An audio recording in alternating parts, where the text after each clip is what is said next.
அழுவல Jensen. கண்ணுல தூசி வந்துச்சு. ஏன்னா வந்து ஃபுல்லாவே பேசாத. இல்ல ஃப்ரெண்ட்ஸ், நாங்க வந்து இந்த வீடை காலி பண்றோம், நாளைக்கு வேற வீடு போறோம், அதனால வந்து கொஞ்சம் ஃபீலிங்கா பேசணும்னு சொல்லிட்டு பேசிட்டாங்க, வேற ஒண்ணும் கிடையாது. இங்கே வந்து நான் ஒரு 11 வருஷம் இருந்துட்டேன். இந்த வீட்டுக்கு வந்து ஒரு 4 வருஷம் ஆகுது. இதுக்கு பக்கத்து வீட்டுல வந்து 7 வருஷம் இருந்தேன். சரிங்களா? இருந்தாலும் கஷ்டம் இருக்கதானே செய்யும் இந்த இடத்த விட்டு போகும்போது. வேற என்ன பண்றது, போய் தான் ஆகணும்ன்ற ஒரு சூழ்நிலை வந்துருச்சு. திரும்பவும் வாடகை வீட்டுக்கு தான் போறோம். சொந்த வீடுலாம் வாங்கிட்டு போல. உடனே வந்து சொந்த வீடு வாங்கிட்டீங்களா, வீடியோ போட்டீங்களே அப்படி இப்படி இல்ல நான் வந்து கமெண்ட்ல பண்ணிடாதீங்க. இல்ல, வாடகை வீட்டுக்கு தான் திரும்பவும் போறோம்.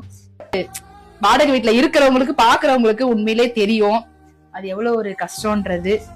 எனக்கும் அந்த மாதிரிதான் இருக்கு. எப்படின்னு தெரியல அங்க போனாதான். ஆனா அங்க வந்து பெருசா இந்த அளவுக்கு வந்து பழகுவாங்களான்னு எனக்கு தெரியல. இங்க எல்லாருமே எனக்கு தெரியும். இருந்தாலும் ஒரு மாதிரி கஷ்டமா வலிக்குது. சரி, ஓகே ஃப்ரெண்ட்ஸ், எனக்கு என்ன பேசுறதுன்னு தெரியல. நாளையில இருந்து நான் வந்து புது வீட்டுல வீடியோ போடுவேன், பாருங்க.